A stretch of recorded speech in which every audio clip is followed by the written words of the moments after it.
Hello everybody. आज का हमारा टॉपिक है रेशियो एंड प्रोपोर्शन। पूरे अर्थमेटिक का बेस चैप्टर होता है ये। यहाँ पे दो चीज़ों के बारे में बात की जाती है, एक होता है हमारा रेशियो, दूसरा होता है हमारा प्रोपोर्शन। ओके, तो सबसे पहले हम रेशियो के बारे में समझते हैं कि रेशियो क्या होता है। रेशियो किसी भी दो नंबर्स के बीच की सबसे सिंपलेस्ट फॉर्म होती है, वो होती है रेशियो। आपके सामने दो व्यक्ति लिखे हुए हैं, एक है ए, दूसरा है बी। ए के पास में 20 रुपये हैं और बी के पास में 30 रुपये हैं, और 20 और 30 को आप काटने की कोशिश करेंगे तो एक जीरो से एक जीरो कट गया, क्या बचा 2 और 3। इनके बीच में एक साइन लगा देते हैं, ये होता है रेशियो का साइन। ओके, तो अब मतलब इसके बाद में अब आप इन नंबर्स को काट नहीं सकते हो, तो ये आ गया हमारा रेशियो। मतलब समझ में आया आपको, रेशियो किन्हीं भी दो नंबर्स के बीच की सबसे सिंपलेस्ट फॉर्म, उसको हम रेशियो कहते हैं। ओके, जैसे आप ए के पास में 4 रुपये हैं, बी के पास में 6 रुपये हैं, अब हम इन 4 और 6 को काटने की कोशिश करेंगे, और कब तक कटेंगे तब तक काटते रहेंगे। 2 से कटेगा 2 बार, 2 से कटेगा 3 बार। अब इसके बाद हम नहीं काट सकते ना, तो 2 रेशियो 3, मतलब ओरिजिनल वैल्यू अलग अलग है और रेशियो सेम आ गया दोनों जगह निकल कर। तो अब हम इसके रेशियो के कुछ जो फॉर्मूलेज होते हैं उनको देखते हैं। अगर आपके सामने दो नंबर लिखे हुए हैं ए और बी, और आपसे पूछा जाता है कि आपको इनका मीन प्रपोर्शन निकालना है, तो कैसे निकालोगे, उसका फॉर्मूला होता है। मान लो इनका जो मीन प्रपोर्शन है वो एक्स है। ओके, तो एक्स इक्वल्स टू होता है, जो दो नंबर्स है ना आपस में इनको गुणा करो, उनका रूट ले लो, ए इंटू बी करके रूट ले लेना। ये होता है मीन प्रपोर्शन निकालने का फॉर्मूला।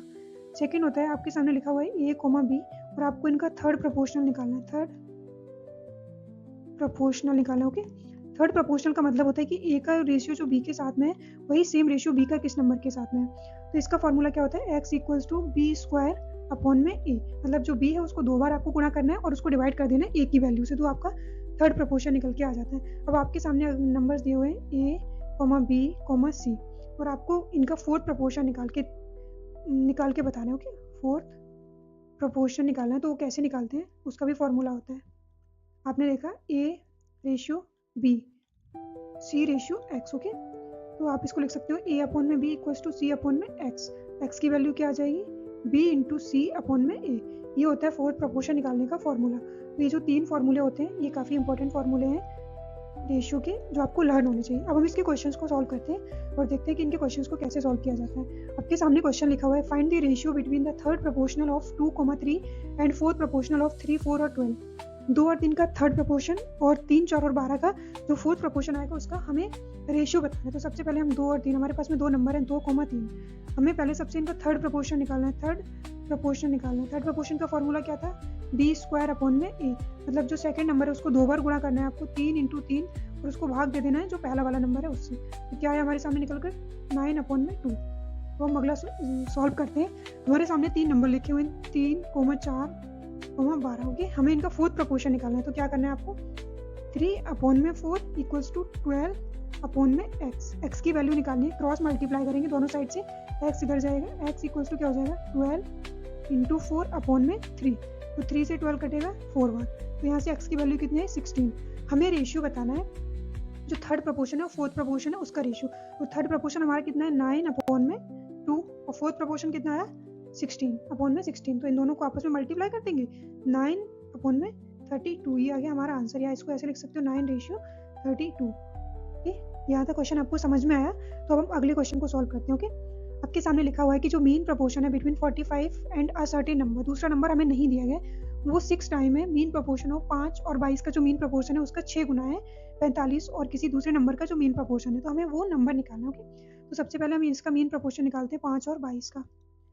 5 और 22 दो नंबर है, इनका मीन प्रोपोर्शन क्या होगा, x इक्वल्स टू रूट के अंदर 5 इंटू 22। ये इनका मीन प्रोपोर्शन आ गया। ओके, अब हमें क्या करना है, हम मानेंगे कि एक नंबर तो x है और दूसरा एक नंबर 45 है, और दूसरा नंबर जो है वो हम मान लेते हैं कि n है। तो हमें इन दोनों नंबर्स का जो मीन प्रोपोर्शन है वो निकालना है। तो मीन प्रोपोर्शन इक्वल्स टू कितना हो जाएगा इनका 45 इंटू में जो हमने दूसरा नंबर माना था n वो। अब हमें लिखा है कि इन नंबर्स का जो मीन प्रोपोर्शन है ना, वो 5 और 22 के मीन प्रोपोर्शन का 6 गुना है। तो 5 और 22 का जो मीन प्रोपोर्शन आया वो कितना आया, रूट के अंदर 5 इंटू 22, और इसका 6 गुना कर देंगे, तो ये 45 और जो दूसरा नंबर हमने माना है उसका मीन प्रोपोर्शन आ जाएगा। इसको हमने सॉल्व किया 45 इंटू n। अब दोनों साइड में रूट है, क्या करेंगे, कैसे सॉल्व करेंगे, हमें क्या करना है, दोनों साइड स्क्वायर कर देते हैं। स्क्वायर करने से ये रूट जो है ना ये हट जाएंगे, क्योंकि रूट की पावर होती है 1/2, तो 2 से 2 कट जाता है। तो 6 का स्क्वायर किया कितना है 36 इंटू, ये दोनों नंबर रूट में है, तो जब स्क्वायर कर दिया इनका तो रूट हट जाएगा, 5 इंटू 22 इक्वल्स टू कितना हो जाएगा 45 इंटू में n। अब हम इसको काटते हैं, 9 से कटेगा 5 बार, 9 से कटेगा 4 बार, 5 से 5 कट जाएगा। तो n की वैल्यू कितनी है, 22 को 4 से गुणा करोगे कितना है 88। n इक्वल्स टू है 88, मतलब एक नंबर हमारे पास में 45 और दूसरा जो सर्टेन नंबर बोला गया था वो कितना आ गया 88। तो हमारा आंसर हो गया ऑप्शन नंबर सी। तो अब हम सॉल्व करते हैं क्वेश्चन नंबर 3 को। ओके, क्वेश्चन को अच्छे से समझना, उसके बाद इसको सॉल्व करेंगे। क्वेश्चन हमारे सामने लिखा हुआ है, if the mean proportional between x and y is k times the third proportional then find the value of x upon y। अगर जो मीन प्रोपोर्शनल है x एंड y का वो k टाइम्स है थर्ड प्रोपोर्शनल के, तो हमें x upon y की वैल्यू जो है वो निकालनी होगी। तो इसको कैसे सॉल्व करेंगे आइए देखते हैं। सबसे पहले हम x और y, हमारे पास में दो नंबर्स लिखे हुए हैं, तो सबसे पहला काम होगा हमारा इसका थर्ड प्रोपोर्शनल निकालना। थर्ड प्रोपोर्शनल निकालने का फॉर्मूला क्या होता है, बी स्क्वायर अपॉन में ए। ओके, तो बी की जगह पे यहाँ पे क्या है बाई, तो बाई का स्क्वायर करेंगे अपॉन में ए की जगह क्या है एक्स। तो ये आ गया थर्ड प्रोपोर्शनल एक्स और बाई का। अब हम निकालेंगे एक्स और बाई का मीन प्रोपोर्शनल। तो मीन प्रोपोर्शनल का जो फॉर्मूला है वो क्या है, दोनों नंबर्स को आपस में मल्टीप्लाई करना है और उनका रूट ले लेना है। एक्स और बाई का रूट ले लिया, ये आ गया इनका मीन प्रोपोर्शनल। लेकिन हमें क्वेश्चन कह रहा है कि जो एक्स और वाई का मीन प्रोपोर्शनल है वो के टाइम्स है इनके थर्ड प्रोपोर्शनल के। तो सबसे पहले हमें थर्ड प्रोपोर्शनल लिखना है, कितना है वाई स्क्वायर अपॉन में एक्स। ये के टाइम्स करेंगे तो ये मीन प्रोपोर्शनल बन जाएगा रूट के अंदर एक्स इंटू वाई का। अब हमारा काम क्या होगा कि रूट के अंदर वैल्यू दी हुई है ना, तो ये रूट से बाहर निकालना है। इनको रूट से बाहर निकालने के लिए क्या करना होगा, दोनों साइड में स्क्वायर करना होगा। इधर भी हमने स्क्वायर कर दिया और इधर की साइड में भी स्क्वायर कर दिया। के का स्क्वायर के कितना है, के स्क्वायर इंटू वाई की पावर 2 है पहले से, और इसका फिर से स्क्वायर किया तो वाई की पावर कितनी हो गई 4 अपॉन में एक्स का क्या हो जाएगा square equals to x into y root के अंदर दिए हुए। अगर हम स्क्वायर करेंगे तो रूट हट जाएगा। ओके, क्योंकि जो रूट की वैल्यू होती है वो होती है 1/2। 1/2 को जब आप 2 से मल्टीप्लाई करोगे तो 2 से 2 कट जाएगा, तो ये एक्स इंटू वाई ये सिंपल बाहर आ जाएंगे रूट से। ओके, ये आ गया हमारे सामने। अब हम इसको और आगे सॉल्व करते हैं। हमारे सामने लिख के आ गया के स्क्वायर इंटू वाई की पावर 4 अपॉन में x square equals to x into y. जब यहाँ पे एक्स और वाई के ऊपर कुछ भी पावर नहीं है तो इसका मतलब इन दोनों की पावर 1 और 1 है। तो अगर हम इस 1 से इस 4 की पावर को कट करेंगे, क्योंकि दोनों वाई इधर उधर है ना, तो अगर ये वाई इस साइड लगे तो डिवाइड में आएगा, डिवाइड में पावर क्या होती है माइनस हो जाती है। तो 4 में से 1 कम हो जाएगी, कितनी बचेंगी 3।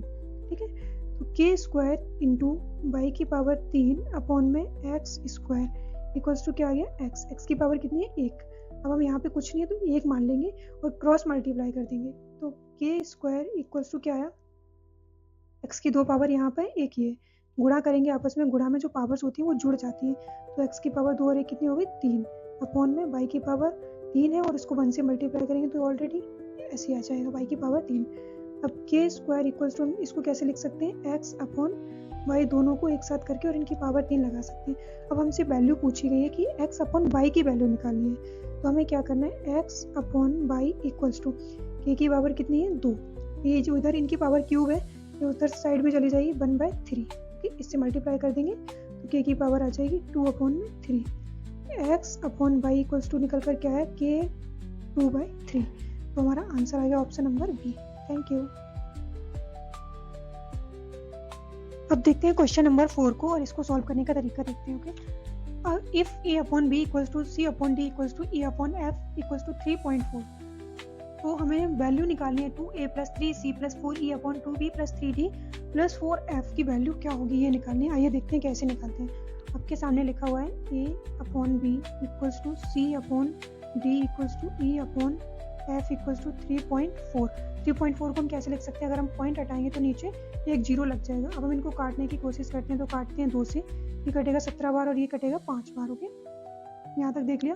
तो a c और e की वैल्यू जो है ये ऊपर वाली है 17, बी डी और एफ की जो वैल्यू है वो है 5। ओके, अब हम जो क्वेश्चन है उसको सॉल्व करते हैं। हमारे सामने लिखा हुआ है 2a plus 3c plus 4e upon में 2b plus 3d plus 4f। Okay, 2 into a की वैल्यू कितनी है 17 प्लस 3 इंटू सी की वैल्यू 17 प्लस 4 इंटू ई की वैल्यू कितनी है 17 अपॉन में 2 इंटू बी की वैल्यू 5 प्लस 3 इंटू डी की वैल्यू 5 प्लस 4 इंटू एफ की वैल्यू 5।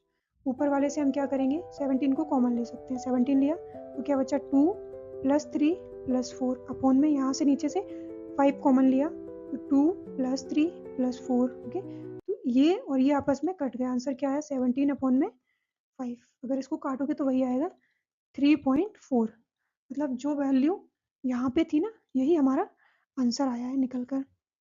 तो यहाँ से हमें क्या समझ में आया है, यहाँ से हमें एक चीज़ समझ में आई है कि जब नीचे और ऊपर मतलब ए का जो कोएफिशिएंट है वो भी सेम है और बी का भी कोएफिशिएंट सेम है, यहाँ पे और यहाँ पे भी सेम है और यहाँ पे भी सेम है, तो जो इधर आंसर दे रखा होता है ना वही इसका आंसर होता है। ओके, और अगर आपके सामने लिखा होता है 2a plus 3c plus 4e upon में b plus d plus f, इसकी वैल्यू निकालने को पूछा जाता तो इसका आंसर होता c एंड d।